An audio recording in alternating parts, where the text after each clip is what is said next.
Friends, hey, throughout our lives, I have learned, as I'm sure you have, that we learn things line upon line and we learn things just as we're ready for them. And some things we aren't ready to accept, some things we aren't ready to hear, we don't want to hear, some things we aren't ready to even acknowledge that they're real because it's too uncomfortable with where we're at. It just feels like too much. And that's just kind of the way that life is. We all have lessons we need to learn, but they've got to come in time and as we're ready. But the more willing we are, the more humble we are, the more willing we are to be a pupil and a student, the more joy we experience, the more connections we have, and the more progress we make, and the more free we are. So I would just encourage you, wherever you're at in your life, that you work with yourself and choose to be teachable and choose to accept the things that come into your life, because every experience we have, the new thoughts that we hear, the new ideas that we hear, they're intended to help us, to bless our lives, and to help us to find more joy and happiness. So something that along these lines that I have been able to acknowledge and learn in this last year is that our society is rampant with excuses. It's a huge part of the way that we live our lives. We give excuses and we accept excuses, we condone excuses, and we just think that excuses are valid.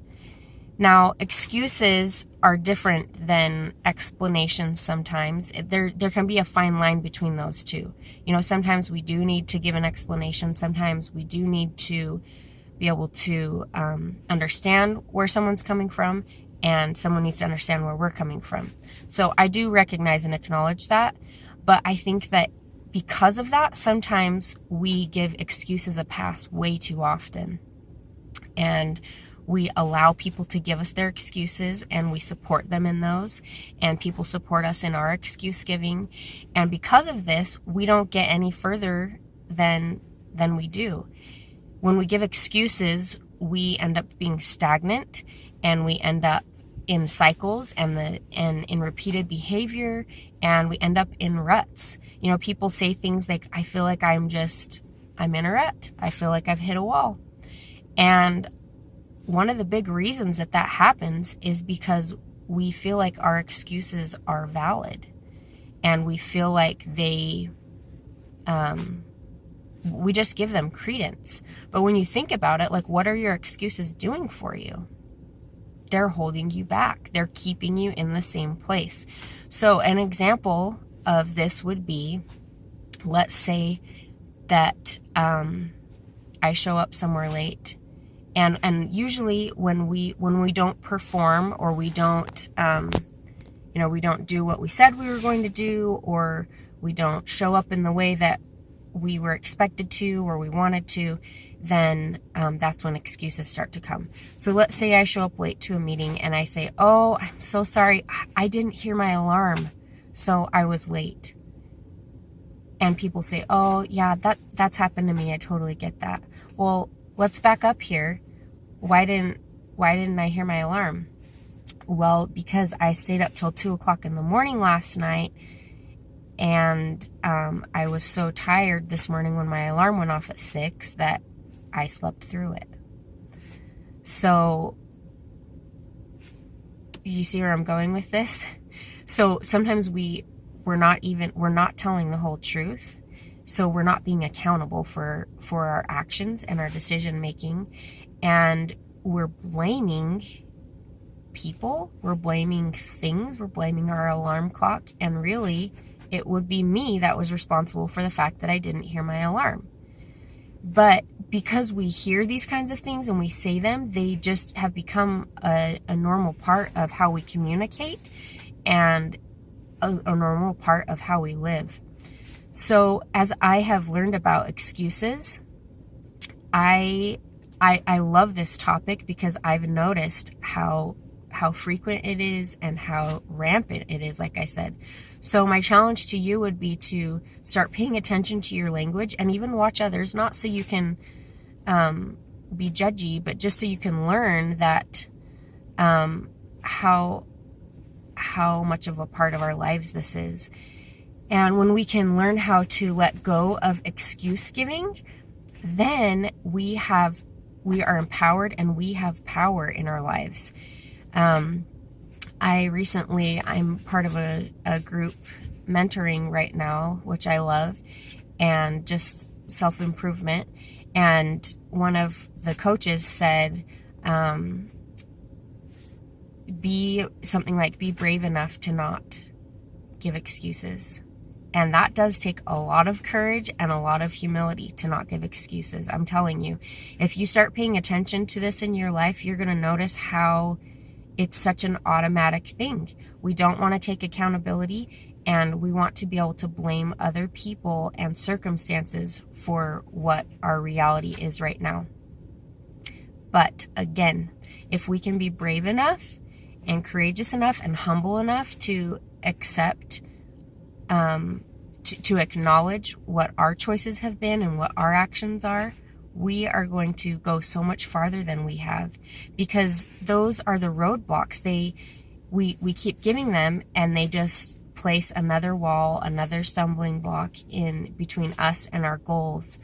And we have all kinds of goals in our lives. We've got simple goals like going to a meeting. We've got, weight loss goals. We've got goals to be good parents. We've got relationship goals. We've got financial goals. We've got, as a member of the Church of Jesus Christ of Latter-day Saints, there are lots of different goals that I have and that you may have, religiously speaking. Goals to fulfill a calling, goals to minister, goals to be a disciple of Jesus Christ, goals to read the Book of Mormon, goals to attend the temple. We have all kinds of goals in our lives and things that we want to do and things that we say that are important to us, but we find reasons why they can't happen. I heard someone talking about ministering recently, and she said how she had talked to a young mother who said, it's just so hard to get out and do my ministering because I've got my kids and it's just really hard. Yeah. I'm not saying it's not hard. I'm not saying that there are not challenges in the way, but you can't say that and then think that that's the end. You can't say that and think it's your ticket out, while on the other hand say that you want to be a disciple of Jesus Christ, or say that ministering is important. We need to find a way around our stumbling blocks. We need to find a way around our challenges. They're just hurdles. But that's what we came here to do, is learn how to overcome our challenges, is learn a way around the things that are currently preventing us from doing what we want to do and what we know we need to do. This is how we reach our potential, guys, is learning how to let go of our excuses.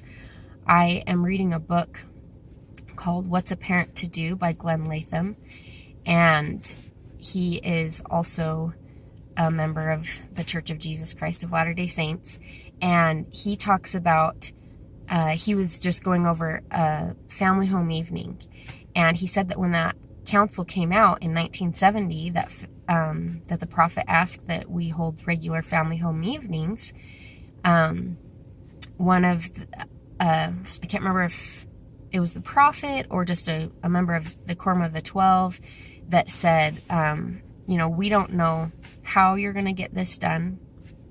We just are telling you that you need to get it done. And I thought that was so great and so profound. There are things that we've been asked to do in our lives, and we just need to find a way to do them. But excuses stop us from doing them, and excuses drag us down. Excuses stunt our joy. Excuses stop our progress. Excuses, they are an anchor to us. So be brave today and be accountable for where you're at in your life, and choose to not make excuses.